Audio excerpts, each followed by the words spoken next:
What's good, people, and welcome to Just Shooting the Sports with Blackout Jones. And join me as I dive into my personal journey to see how sports and exercising really turn my mental health around. But before we get to that, please follow, like, share, and subscribe. Let's go.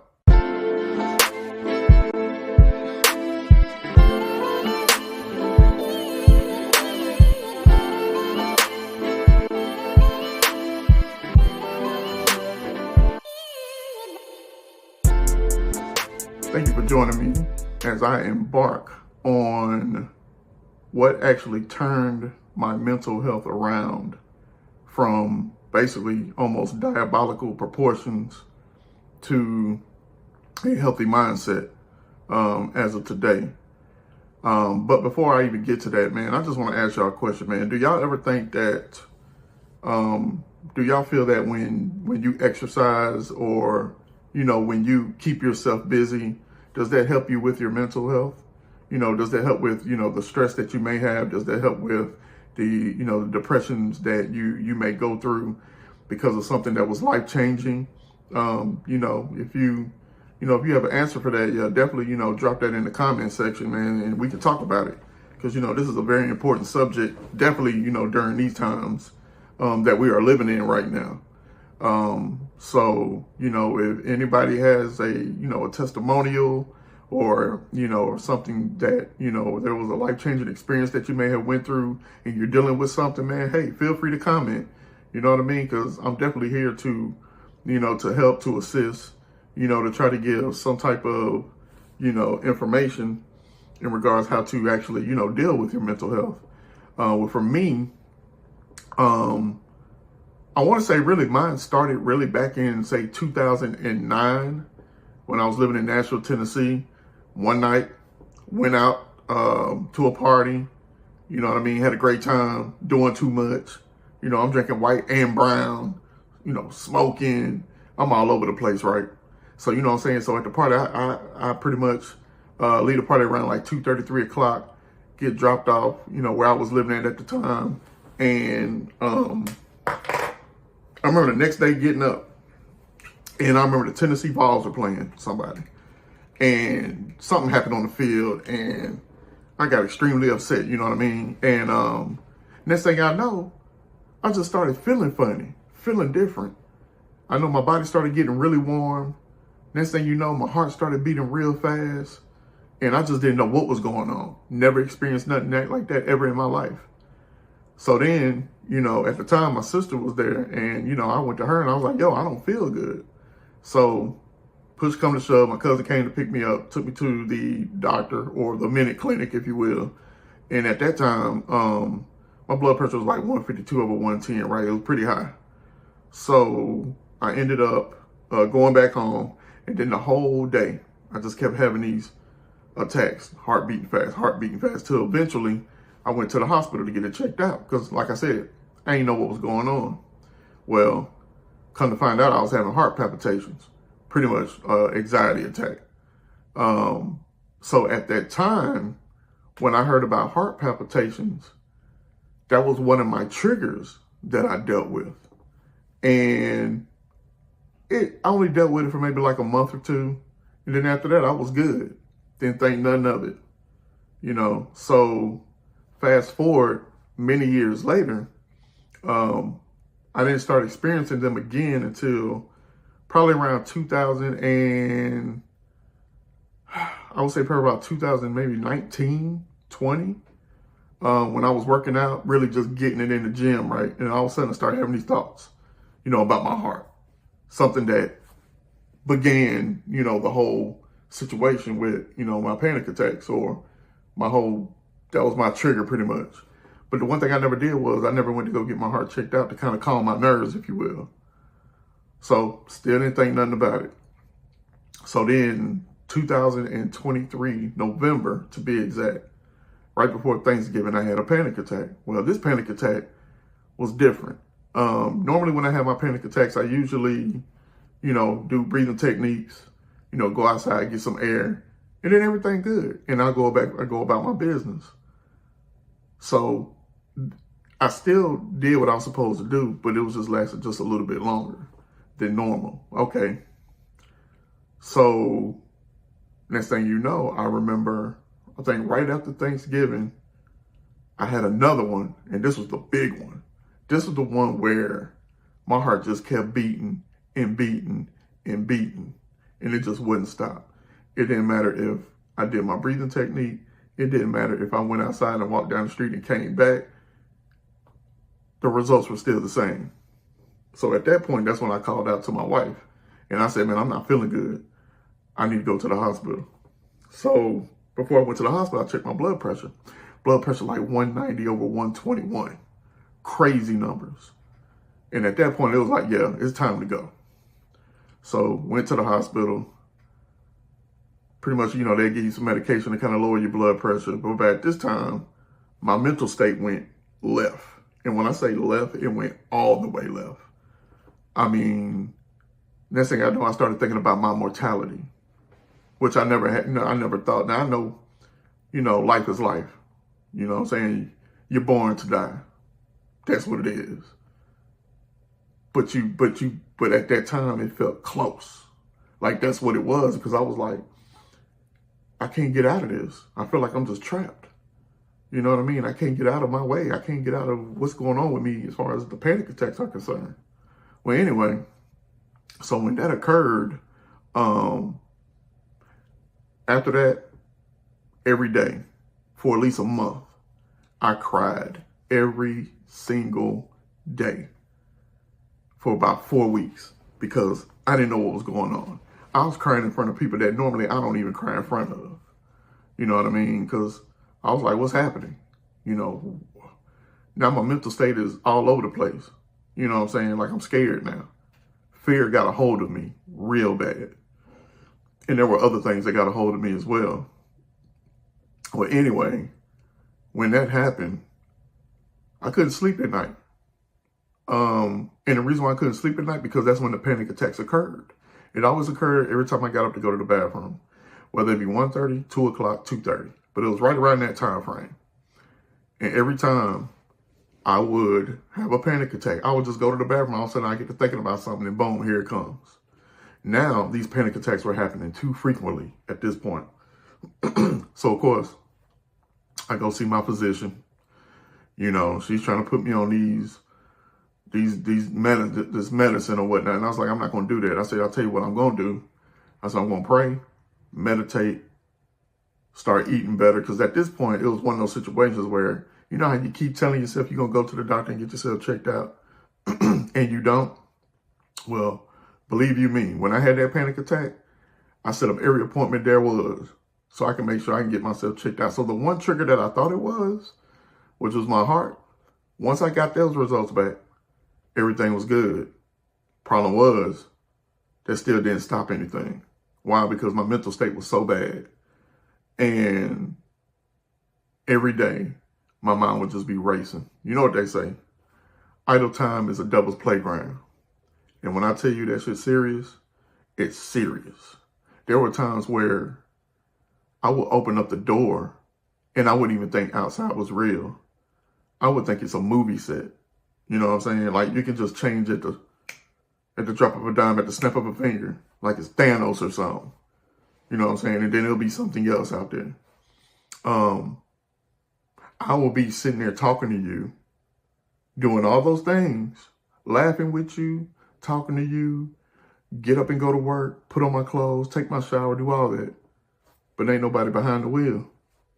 Autopilot. You know what I'm saying? And I realized at that point, this is what people be going through, the ones that actually go through with taking themselves out. They'll laugh with you and they'll do all those things. And then next thing you know, boom, they gone. And you're trying to figure, well, what happened? He was just happy. Wasn't nobody behind there. Wasn't nobody behind the wheel. He was gone. I was gone. My wife would tell me when I would ask her, how was I then to compare it to now? But I would ask her periodically. And she would sit there and tell me, man, you just staring. You looking at TV, but you're not really looking at TV. You just got this glazed look on your face. So, and there were people that noticed They didn't say nothing at the time until I started talking about it. And they were like, man, I knew something was wrong with you because you were just standoffish. You wasn't yourself. You wasn't the Blackout Jones that I know. You know what I'm saying? And it's crazy how people notice that, but they don't really know what it is. Earlier, I went to go get a haircut. And I was talking to my barber, and, you know, I told him about, you know, the stuff that I was dealing with. Because he was like, man, I ain't seen you in a long time. I said, yeah, you know, just, you know, life just lifing. And he told me about a gentleman that, you know, that took his life. And he was just the same way, happy, joyful, cracking jokes, at a party, having a great time, and then boom, 2 hours later, he gone. You never know what's going, you never know what goes on in people's minds, man. But the problem is we don't talk about it. As men, we really don't talk about it because we've been told to, you know, be a certain way growing up, you know, and in most cases that has a lasting effect on us. But it's up to us to kind of break that mold, you know what I mean? Because trust me, ain't nothing wrong with crying. Ain't nothing wrong with leaning on somebody's shoulder, man. Ain't nothing wrong with talking to a therapist. You got to make it happen. But anyway, what turned it around for me was, one, I got rid of the music that I was listening to. I stopped watching certain movies that I would watch. Like I said, I started eating better. I did try to go back exercising at first, but it didn't work out because every time that I tried to exercise, I would get lightheaded and I would get dizzy. And that was another effect of what I was dealing with as far as my anxiety, as far as my depression. It took a toll on me physically to where even when I try to exercise and I try to get better, it just wasn't working at that time. So I had to stop. Problem with that is I need it. You know what I'm saying? And when I don't have it, a lot of other things start taking over me at that time. But anyway, next thing I know, I just started watching YouTube a lot. And while I was watching YouTube, the two things that were helping me were, of course, wrestling that I love and sports. And I'm talking about all sports. I'm talking about football, basketball, whatever it was. It didn't matter if it was a live game, whether it was another podcast talking about recruiting, talking about Tennessee football, of course. You know what I'm saying? That helped me. It's a channel that I listen to now, Talking Balls Network. The guy's named Boogie Bentley, right? And I finally met him last year in April at the Tennessee spring game. And I told him, I said, man, if it wasn't for you, bro, I said, I don't know what I would have done. I said, because you helped me through a lot. You know what I'm saying? I can always count on you, always count on your videos, I always count on, you know, things that you did on Tuesdays. You know what I'm saying? That really helped me. And then finally I was able to start exercising. And when I tell you exercising does wonders for you, man, it's nothing like it, man. Definitely when you're able to do it and you're able to kind of get going, because now, you know, you're able to basically like help moderate your stress. What else? Improve your mood, boost your mental health. You know what I'm saying? And it also helps with your depression and help you fight addiction, depending on if you're addicted to something. You know what I'm saying? But all those things just help, you know what I'm saying, help the mind, man. It gives it, what's that word? Man, if y'all know what that word is, man, you know, holler a comment, you know what I'm saying, in the comment. Oh, I know, the endorphins. Yeah, endorphin. That's the chemical in your brain that relieves the pain and the stress. Yeah, and it also reduces the levels of stress hormones, cortisol and adrenaline. Bro, I feel that shit every day. I'm not gonna lie, but it helped me so much. You know what I mean? But sports, man, it definitely got me through. Exercising got me through. I mean, this definitely has saved me. Now, do I still have moments here and there? Yes, I do. But I have my therapist that I was able to talk to, and that really opened up a lot of things. Like, people have to really understand. Some stuff when you were younger, when you were being raised, they have long-term effects of when you get older. Like for me, if you late, I got an issue with that. Why? Because when I was a kid, there were certain members of my family that will always be late about stuff. And it just drove me nuts and it drove me crazy. But then it carried on into my adult life. But that all started here. You know, when a lot of people be talking about man, this dude or this woman, man, I don't know why she like this, and oh my God, to get on my nerves, man, you really gotta dig deep. You gotta go back there. What made them that way? You know what I mean? What made them that person that you don't like, that disgusts you? It ain't their fault. They were raised that way. You know, when they talk about generational curse, yeah, that's one of them. Now, of course, when you get older, you can work on it. You know where it came from. People know. People ain't stupid. They know where all that, you know, they know where that, their attitude and their character and their personality, they know where all that came from. You know what I'm saying? That's basically how they were raised. Whether they were raised by their family, whether they were raised by their friends, whether they were raised by the neighborhood. Something made them who they are today. And that goes for me as well. Shit, I ain't perfect. But I recognize it. And that's the key. You have to recognize the issue. Because once you recognize the issue, everything else will solve itself. You know, and that goes along with mental health. You know, talking about it is very important. It's very important. But find something that you love to do. Find something that will keep you occupied, no matter what it is. You know, because that's very important. Because you don't want to just be sitting there in silence. Like right now, when I go to bed, I still have to have rain sounds to help me sleep. Now, there have been days where I don't need any sounds. But then there are some days where I'm like, okay, it's too quiet. You know what I'm saying? So, but yeah, I still deal with it. But not like it was back then. When I say diabolical, I had thoughts of doing bad things. Seriously. Never thought it would happen to me. I would have never thought that me, myself, would be in that mindset of causing harm, not only to myself, but to my loved ones. And I figured in another thing, you know, when I talked about earlier about mortality, there are other things that factor in. Because see, back then when I had panic attacks, it was just me. Now, when you have others that you have to care for and look after, it changes the whole game. Because then it's like, well, what am I gonna do? What are they gonna do if I'm gone? Who's gonna protect them? Who's gonna be here for them? Who's gonna be there for them? That's a lot of stuff, man, that goes on in our heads, you know. But I will say this. Like I said, sports saved me. Exercising saved me. Family saved me. And family's number one. Going to a therapist saved me. Going back to church.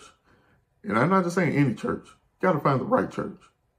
You know what I'm saying? Just don't be out here just willy-nilly about a church because it's packed and you heard about the pastor and this, that, and the third. Sometimes, man, them jokers don't mean well. So you need to find a church home, a church family, and a pastor that you know means well.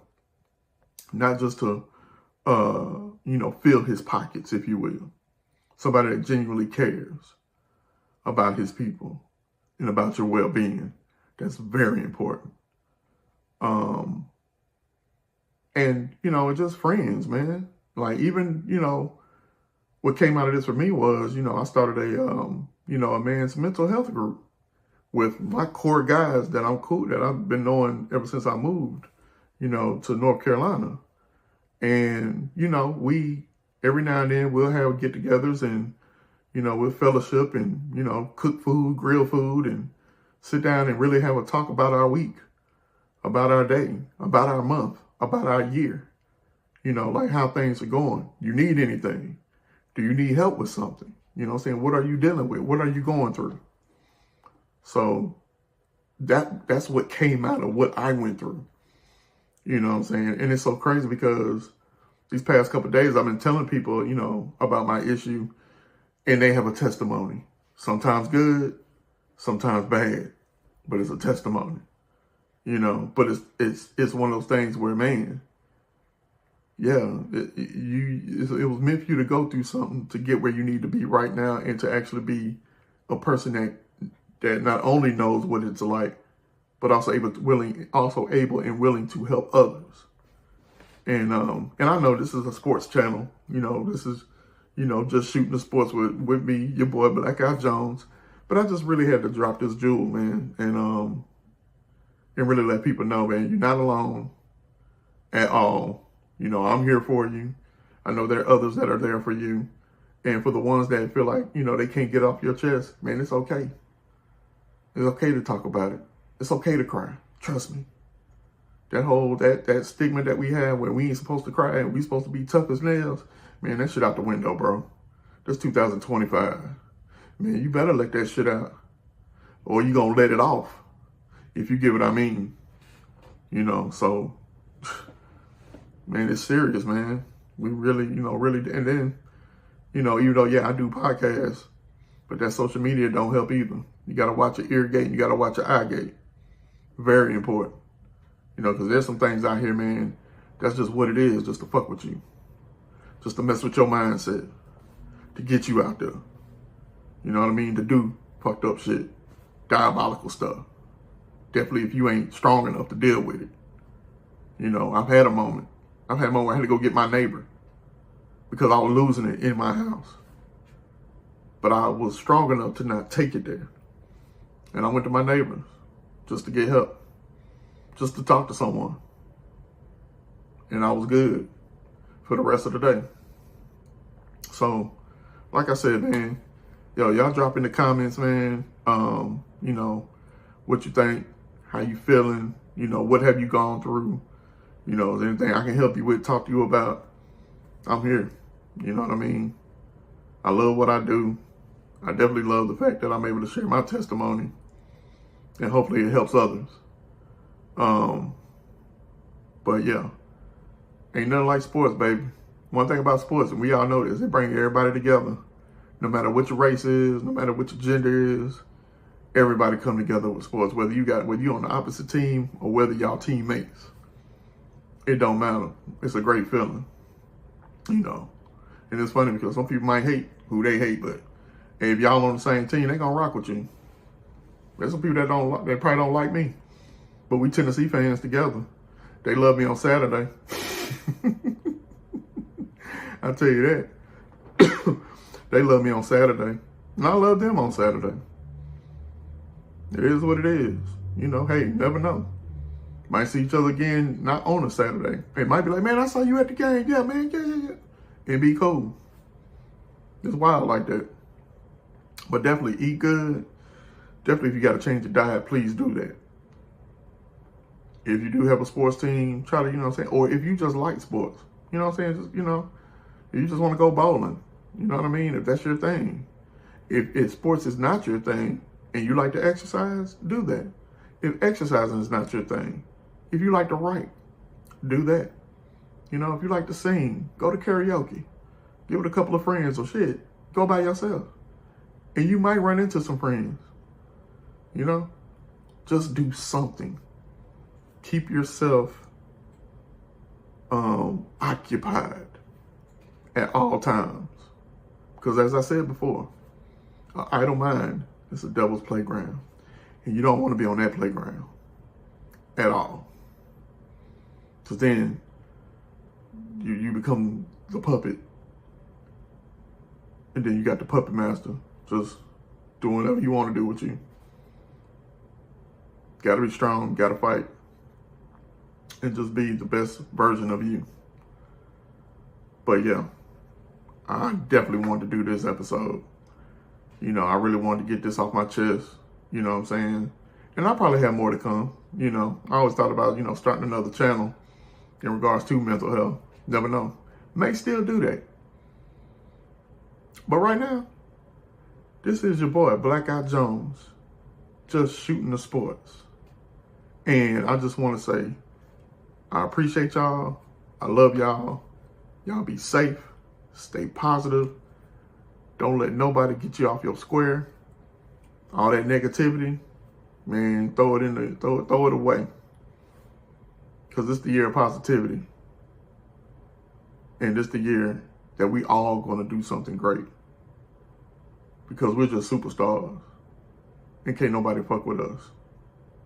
Until next time, this your boy Blackout Jones with Just Shooting the Sports. We out.